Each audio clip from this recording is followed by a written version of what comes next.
আসসালামু আলাইকুম রহমতুল্লাহ। সুপ্রিয় দর্শক, গতকাল ইন্ডিপেন্ডেন্ট টেলিভিশন শিবিরকে নিয়ে একটা মিথ্যাচার করে নিউজ করছে।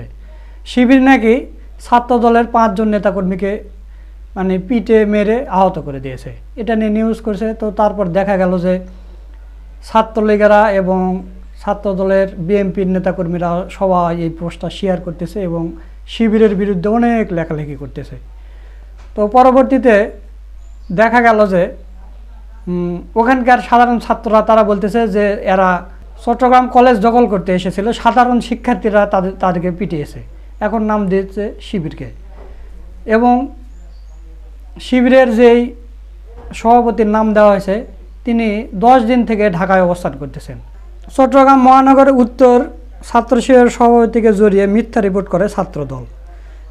রিপোর্টে উল্লেখিত 5 জন ছাত্রদলকে নেতাকর্মীর চট্টগ্রাম তিনি পিটিয়ে আহত করেছেন, অথচ চট্টগ্রাম শিবির সভাপতি শিবিরের লিডারশিপ প্রোগ্রামের জন্য 10 দিন যাবৎ ঢাকায় অবস্থান করতেছেন।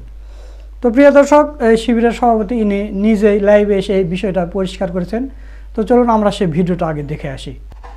আসসালামু আলাইকুম, আমি মোহাম্মদ ফখরুল ইসলাম, বাংলাদেশ ইসলামী ছাত্র শিবির চট্টগ্রাম মহানগর উত্তর শাখার সভাপতি। প্রিয় ভিউয়ার্স, আপনাদের উদ্দেশ্যে বলছি, আমি আজকে বিকাল 4টার দিকে, 4টার পরে যথাসম্ভব 5টার দিকে, আসরের নামাজের আগে পরে আমি জানতে পারি চট্টগ্রাম কলেজে নয়, কলেজের আশেপাশে একটা ঘটনা ঘটে। সেই ঘটনা নিয়ে চট্টগ্রাম ডিসি সাউথ স্যার আমাকে কল দিচ্ছেন, ওনার সাথে আমার কথা হয়েছে। উনি নিজেও জানে আমি ঢাকায় অবস্থান করতেছি এবং উনি এটা আগে থেকেই জানতো আমি ঢাকাতে আছি। ওনার সাথে তখন কথা অবস্থায় আমি বলছি, ভাই আমি ঢাকাতে আছি। তো আমি ঢাকাতে থাকা অবস্থায় কিভাবে চট্টগ্রামে একটা হামলার সাথে অংশগ্রহণ করে আমাদের বন্ধুপ্রীতম সংগঠন ছাত্র দলের ভাইদের সাথে হয়তো বা কারোর সাথে কোনো সংঘাত হয়েছে। তো সেই সংঘাতকে কেন্দ্র করে তারা আমি হামলা করছি বলে অভিযোগ করেছে। কিন্তু দুঃখের বিষয় হচ্ছে গত 19 তারিখ থেকে আমি ঢাকাতে অবস্থান করছি। আপনারা দেখতে পাচ্ছেন আমি টঙ্গী সরকারি কলেজ গাজীপুরের সামনে অবস্থান করছি এবং গত 19 তারিখ বাংলাদেশ ইসলামী ছাত্র শিবিরের একটা লিডারশিপ প্রোগ্রামে আমি ঢাকাতে অবস্থান করছি, 10 দিনের একটা প্রোগ্রাম। তো আমি এই ঢাকাতে অবস্থান করা অবস্থায় কিভাবে চট্টগ্রামের একটা হামলায় অংশগ্রহণ করতে পারি এই বিষয়টা আমি খুবই শক। এবং আরো বেশি কষ্টের বিষয় হচ্ছে আমাদের বন্ধুপ্রীতম সংগঠন ছাত্রদল ভাইয়েরা এই অভিযোগ করছে, সেই ভাইয়েরা যাদের সাথে আমরা বিগত ফ্যাসিজমের বিরুদ্ধে আন্দোলনে একসাথে কাঁধে কাঁধ রেখে হামলা করছি। আজকে আমার খুব বেশি কষ্ট লাগছে যে বিষয়টা সংগঠন ভাইয়েরা করছে। কারাগারে থেকেও আমাদের ভাইয়েরা মামলা আসামি হয়েছে। আজকে আমার সেই চিত্র স্মরণ হচ্ছে, আমি ঢাকাতে থেকেও এমন একটা ঘটনার সাথে সম্পৃক্ত বলে তারা অভিযোগ করছে। এটা খুবই হতাশার, খুবই দুঃখের। আমাদের বন্ধুত্ব সংগঠন থেকে আমরা এমনটা আশা করি নাই। আমি আবারও ভিউয়ার্সদের উদ্দেশ্যে বলতে চাই, আমি গত 19 তারিখ থেকে ঢাকাতে অবস্থান করছি আমাদের কেন্দ্রের একটি প্রোগ্রামে এবং এই বিষয়ে আজকে বিকালে চট্টগ্রাম ডিসি সাউথের সাথে আমার কথা হয়েছে, ওসি সাহেবের সাথে যোগাযোগ হয়েছে, সবার সাথে কথা বলেছি এবং সবাই জানে আমি ঢাকাতে অবস্থান করছি দীর্ঘদিন ধরে। তারপরও আমার বিরুদ্ধে এখন অভিযোগ আসলে হতাশা, আসলে লজ্জাজনক। আমি বলতে চাই এই অভিযোগের মাধ্যমে বাংলাদেশ ইসলামী ছাত্র শিবির চট্টগ্রাম মহানগর উত্তরকে এবং ব্যক্তিগতভাবে আমাকে হেয় করার জন্য একদল ফ্যাসিস্ট, যারা বাংলাদেশের স্বাধীনতায় বিশ্বাস করে না, যারা ছাত্রদল ছাত্র শিবির সকল ছাত্র সংগঠনের ঐক্যে বিশ্বাস করে না, তারা এই কর্মকাণ্ড ঘটিয়েছে। আমি সকলের উদ্দেশ্যে বলতে চাই, আপনারা তাদের এইহীন কর্মকাণ্ডে বিচলিত হবেন না। সাংবাদিকদের উদ্দেশ্যে বলতে চাই, সাংবাদিক আপনারা হচ্ছেন জাতির মস্তিষ্ক, আপনাদের আমরা আরো সুন্দর রিপোর্ট আশা করি। রিপোর্ট করার ক্ষেত্রে অবশ্যই আপনাদের যাচাই বাছাই করে করা দরকার যে আসলে ঘটনাটা কতটুকু সত্য। আপনাদের কাছে উদাত্ত আহ্বান থাকবে, আপনারা রিপোর্ট করার ক্ষেত্রে আরো সচেতনতার সাথে সাবধানতার সাথে রিপোর্ট করবেন, যাতে আপনার রিপোর্টের মাধ্যমে একটি সংগঠন, যে সংগঠনটা বাংলাদেশের স্বাধীনতার সংগ্রামের সাথে জড়িত, বাংলাদেশের সাধারণ ছাত্র নীতি নৈতিকতা সৃষ্টিতে জড়িত, সেই সংগঠনের উপরে কোনো দাগ পড়ে এ ধরনের কোনো রিপোর্ট আপনারা করবেন না, যার মাধ্যমে সাংবাদিকদের কাছ থেকে জাতির আস্থা ভালোবাসা উঠে যায়। সকলকে ধন্যবাদ। আসসালামু আলাইকুম রহমতুল্লাহ। দর্শক, আপনারা ভিডিওটা দেখলেন, এখন নিশ্চয় আপনারা বুঝতে পেরেছেন যে এটা ছাত্র দলেরা মিথ্যা নাম দিয়েছে, শিবিরের মিথ্যা নাম দিয়ে তারা একটা প্রোপাগান্ডা চালানোর চেষ্টা করতেছিল। এখন এই শিবিরের সভাপতি যদি সে সত্যি চট্টগ্রাম থাকতো তাহলে কিন্তু এই নিউজটা সত্য হয়ে যেত। ইন্ডিপেন্ডেন্ট টেলিভিশনও কোনো যাচাই বাছাই ছাড়াই নিউজ করে দিয়েছে। এরা হচ্ছে দালাল টিভি, এদের কাজে এগুলো, কোনো কিছু যাচাই বাছাই করা লাগে না। এরা হচ্ছে মেইন স্ট্রিম গণমাধ্যম, প্রধান সারির গণমাধ্যম, অথচ এরা নিউজ করলে কোনো ক্রস চেক করে না যেটা সত্য না মিথ্যা। ছাত্র দলের নেতাকর্মীরা মুখ দিয়ে এটা বলে দিল, সেটা নিয়ে নিউজ করলো, সেটা যাচাই বাছাই করতে হবে না।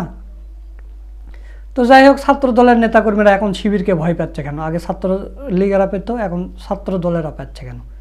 কারণ এরা বুঝতে পেরেছে যে এদের দিন শেষ হয়ে গেছে। কেন শেষ হয়ে গেছে জানেন? একটা ছোট্ট ছেলে ঢাকা বিশ্ববিদ্যালয়ের সেক্রেটারি সংবাদ সম্মেলন করেছে এবং সাংবাদিকেরা, যতগুলো টিভির চ্যানেলের সাংবাদিক ছিল, সবাই প্রশ্ন করেছে এবং তাদের যথাযথ উত্তর দিয়েছে। এই ভিডিওটা দেখে, এই সংবাদ সম্মেলনের ভিডিওটা দেখে গোটা বাংলাদেশের রাজনৈতিক অঙ্গন অবাক হয়ে গেছে যে এটা কী ঘটল। এই কারণে ছাত্র দলের নেতাকর্মীদেরও মাথা ঘুরে গেছে যে আমরা সাধারণ একটা সংবাদ সম্মেলন করতে গেলে আমাদের খাতায় স্ক্রিপ্ট লিখে নিয়ে যেতে হয়, নিয়ে দেখে দেখে পড়তে হয়, আর প্রশ্ন যদি কেউ করে কোনো সাংবাদিক, সেগুলো এড়িয়ে যেতে হয়, কোনো উত্তর দিতে পারে না। শুধু ছাত্র দলের নেতাদের, বিএনপির নেতাকর্মীরাও, বড় বড় নেতাকর্মীরাও কোনো সংবাদ সম্মেলন করলে সেখানে মানে কাগজে স্ক্রিপ্ট লেখা নিয়ে আসতে হয়, সেগুলো দিয়ে সংবাদ সম্মেলন করে। আর এই শিবিরের ছোট্ট একটা ছেলে, শিবিরের সাধারণ সম্পাদক, সেক্রেটারি, ইনি যে সংবাদ সম্মেলন করেছে, এদের সবার মাথা ঘুরে গেছে এবং সাংবাদিকেরাও খুশি হয়েছে। সাংবাদিকেরা বলতেছে যে আমরা গত 15 বছরে এই আওয়ামী লীগের যত নেতা মন্ত্রী আছে তাদের সাক্ষাৎকার নিয়েছি, সংবাদ সম্মেলন করেছি, ওরা সবাই কাগজে করে লিখে নিয়ে আসতো, ওগুলো পড়ে পড়ে সংবাদ সম্মেলন করতো। আর বেশিরভাগ সংবাদ সম্মেলন করতো কাওয়া কাদের, আর কাওয়া কাদের তো এক কথা বলে 1 মিনিট অপেক্ষা করে, তারপর আর এক কথা বলে, তারপরে সেগুলো লেখানো। এবং যদি কোনো প্রশ্ন করা হয় তখন বলে যে কেন বলতে হবে আপনাকে, এটার উত্তর কেন দিতে হবে, বা এড়িয়ে চল, এরকম। এই সাংবাদিকরা গত 15 বছর ধরে তাদের করা প্রশ্নের কোনো সঠিক উত্তর পায় নাই। কিন্তু এই সাংবাদিকেরা এখন খুশি হয়েছে যে নতুন নেতৃত্বে বাংলাদেশ গড়তে যাচ্ছে এবং ছাত্র শিবির এই গোটা বাংলাদেশের ছাত্রদের নেতৃত্ব দিবে। কারণ ছাত্র শিবিরের আপনারা দেখেছেন যে সাদিক কায়ুম, তিনিও দেশ রূপান্তরে একটা সাক্ষাৎকার দিয়েছে, অসাধারণ সাক্ষাৎকার। যাই হোক, ওটা একটু যেহেতু একক মিডিয়া ছিল, আর এখানে কিন্তু বাংলাদেশের মেন স্ট্রিম যতগুলো মিডিয়া আছে সবগুলো, প্রধান সারির সবগুলো মিডিয়া এখানে কভারেজ নিয়েছে এবং সবগুলো সাংবাদিক প্রশ্ন করেছে, সবগুলো প্রশ্নের যথাযথ উত্তর দিয়েছে। মানে অবাক হয়ে গেছে বড় বড় নেতাকর্মীরা, বুদ্ধিজীবীরা, রাজনৈতিক বুদ্ধিজীবীরা অবাক যে এত ছোট্ট একটা ছেলে, এর কোনো স্ক্রিপ্ট লেখা নেই, কিছু নেই, এর বুদ্ধিমত্তা দিয়ে এত সুন্দরভাবে উত্তরগুলো দিয়েছে, জবাব দিয়েছে, যা দেখে সবাই অবাক। তো এই কারণেই ছাত্র দলের এই নেতাকর্মীরা চিন্তা করতেছে যে সামনেতে আমাদের আর খাওয়া নেই। কারণ এই শিবির এত সুন্দর সুন্দর, এত ছোট ছোট ছেলেদের এত মেধা নিয়ে তৈরি করতেছে, এরা যে এত বড় একটা আন্দোলন করেছে এবং যে সংবাদ সম্মেলন করেছে শিবিরের সেক্রেটারি ঢাকা বিশ্ববিদ্যালয়, এ কিন্তু 8 দফা 9 দফা দাবি লিখে দিয়েছিল, সেটা কিন্তু সমন্বয়ক কাদের স্বীকার করেছে। তো তাহলে দেখেন, সে আবার সংবাদ সম্মেলন করে সবাইকে তাক লেগে দিয়েছে।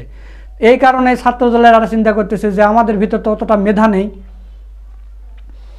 কারণ শিবিরের সাথে আমরা তো আর পেরে উঠবো না।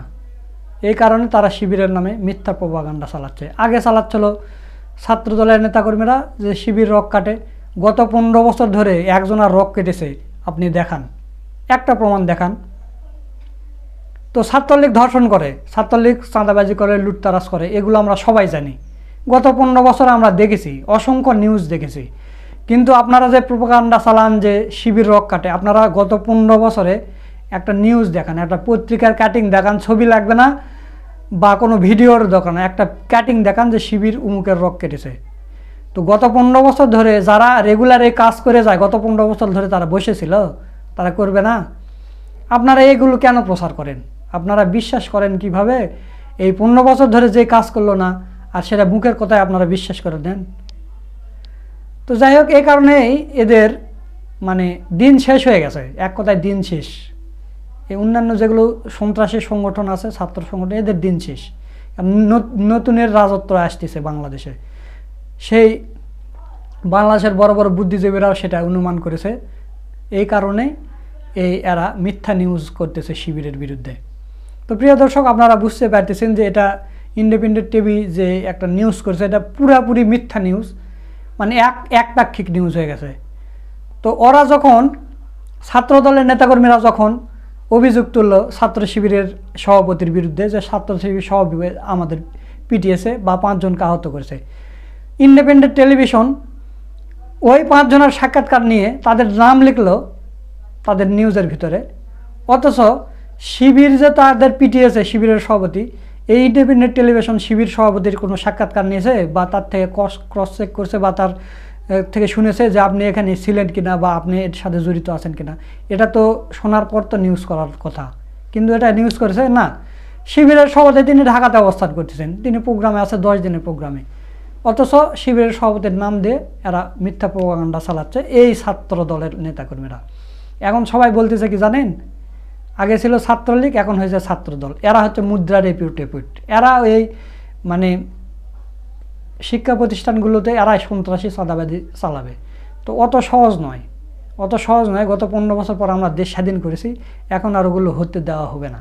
এখন সাধারণ শিক্ষার্থীরা আপনাদের পিটাচ্ছে, আর আপনারা দোষ দিতেন শিবিরের দোষ দিয়ে লাভ নেই। বাংলার জনগণ এখন বুঝতে শিখেছে, সবাই জানে। ওই 2-1টা মিথ্যা নিউজ বা কাটিং দিয়ে শিবিরের বিরুদ্ধে আর মিথ্যা প্রপাগান্ডা চালিয়ে লাভ হবে না। তো দর্শক, অনেক কথাই বলে ফেললাম, ভুল ত্রুটি হলে অবশ্যই ক্ষমার দৃষ্টিতে দেখবেন। এই কথা বলে আজকের ভিডিও এখানে শেষ করছি। ভিডিওটা যদি ভালো লাগে অবশ্যই বেশি বেশি করে শেয়ার করবেন, লাইক করবেন। আর এটা আমাদের নতুন চ্যানেল, এই চ্যানেলটা সাবস্ক্রাইব করার অনুরোধ রইল।